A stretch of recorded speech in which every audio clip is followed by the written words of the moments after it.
I grew up in the Gull Lake area. I'm one of three children. I have an older brother and a younger sister. Marissa was an amazing person. Was a redhead and a spirited redhead, and she lived up to it, and with these green eyes and a beautiful girl, but she never saw that in herself.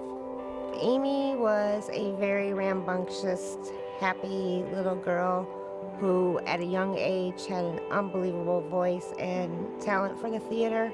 She had the lead in every show and play that she was in here.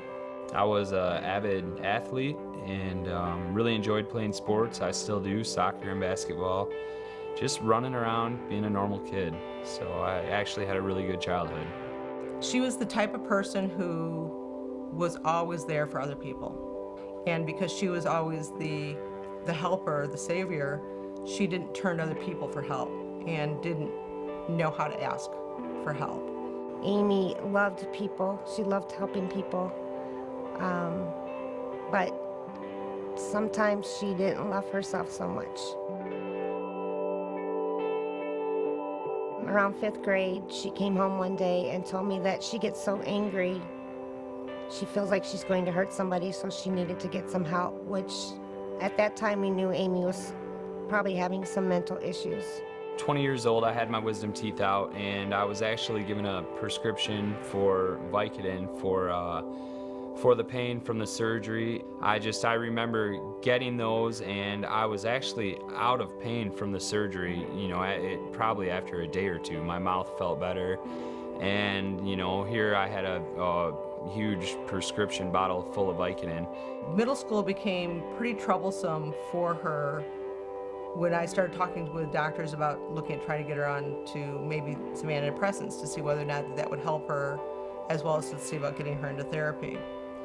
When Marissa first went to a psychiatrist, that psychiatrist was pretty aware of what he was prescribing and working with her to find a dose and medication that worked with her. And she went back into psychiatric help with a different psychiatrist when she was diagnosed as being bipolar. At one time, he put her on 6 different prescriptions at the same time. They put her on medication. She was on it for several years, seemed to do better, but the Amy was gone. It kind of clouded her over a little bit. When I was 25, I actually had a motorcycle accident, and within the next 6 months had a skiing accident, and then I was actually given a very hefty prescription from 2 different doctors for Vicodin. You know, at that point, I don't really recall how many I was taking a day, maybe upwards of 20 to 30 pills. Because she was a cutter and trying to address the issue, it was a constant searching her room, searching her purse, looking for razors and stuff like that, and that's when I would come across these other medications that she would have that were not prescribed to her. When using medications wasn't working, she was looking to other things. And I kept pressing, I kept asking for help. I would make phone calls, I would, talk to doctors, I would call, therapists trying to say, she's not getting what she needs. What can we do to help her? And in 2009, somebody finally outed her with being a heroin user.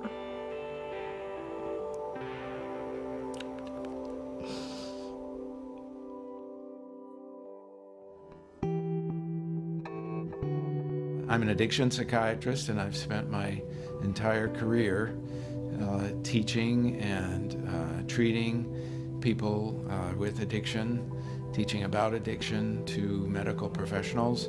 One of the things that I see a lot is people who started out their drug abuse career with prescription drugs that were either prescribed for them and used inappropriately or diverted.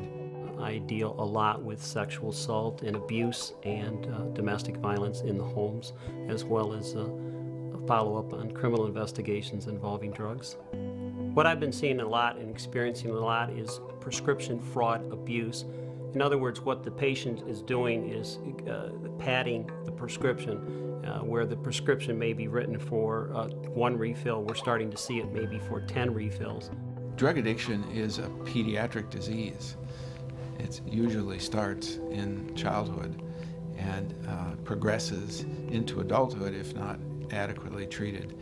Or they think they can stop anytime they want, but they don't. They just keep going. My son became addicted to prescription drugs. It started out when he was about 14 years old, when my son was very, very depressed. He tried to take his life with my service revolver, and we recognized that he was fighting depression. We got him committed to the Borges Hospital. He was able to be treated and released, but the depression continued, and I noticed that he began to self-medicate either with marijuana or some other type of pain pill, and began to even medicate even further, finding other opiates, eventually leading up to heroin abuse. He first would smoke it, snort it, and eventually he's now an IV drug user.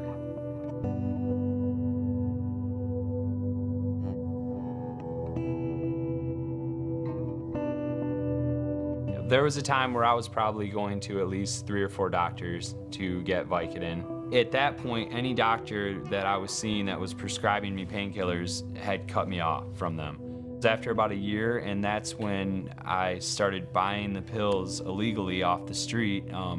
A wealthy customer of mine, I had taken money from him who, I had access to that money just by trust, so I would make sure that I would never run out. So, I saw my addiction just go through the roof, and I went from probably taking maybe 20 to 30 a day to upwards of like 70 a day. When she was 18, she got into the theater program at Western. They interviewed, I think, or auditioned about 350 kids, and they took 18. So she was highly talented, but she was very anxious about doing that, and she went off her medication again.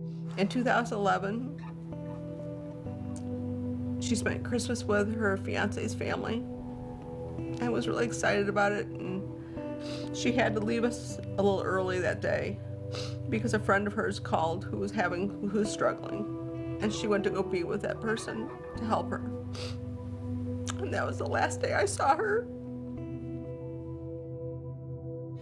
Within a 2-year time period, I'd spent over like $200,000 on Vicodin.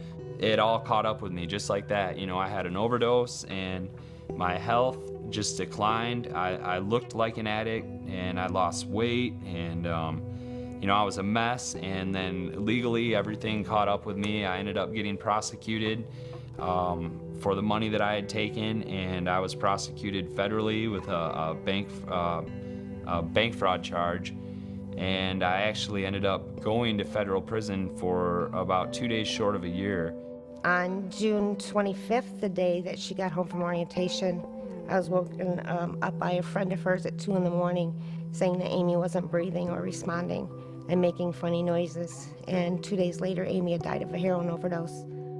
My phone rang, and when I answered it, he identified himself as Chris's dad. And he says, we've lost him both. And the last time I saw her was in a body bag. And I don't want anybody to ever have to go through that.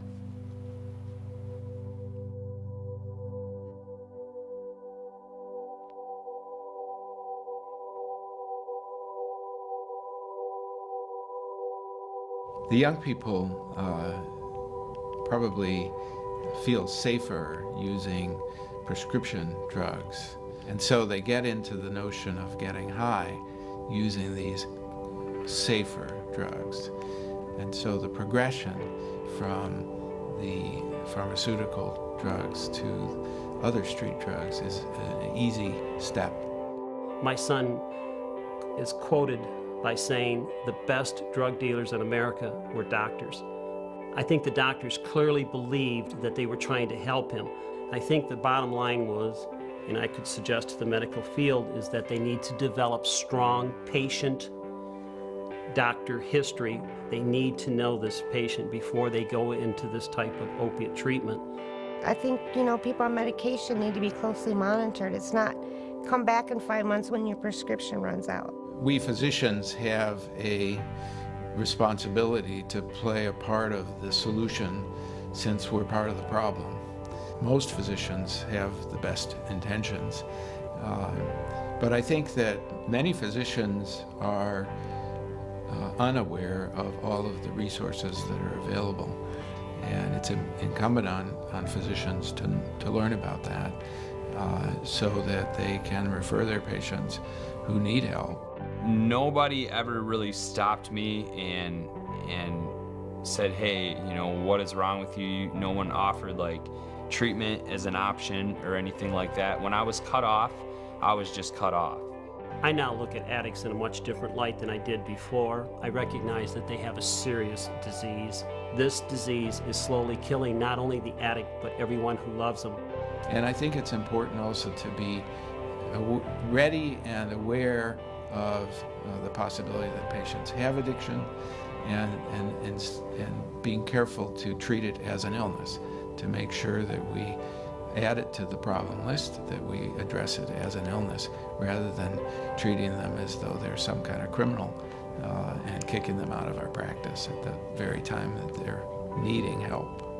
Most of the prescription drug addicts, they don't look like somebody you would suspect to ever abuse drugs. You know, I never in my life would have thought that, I never would have thought I would have had a drug problem.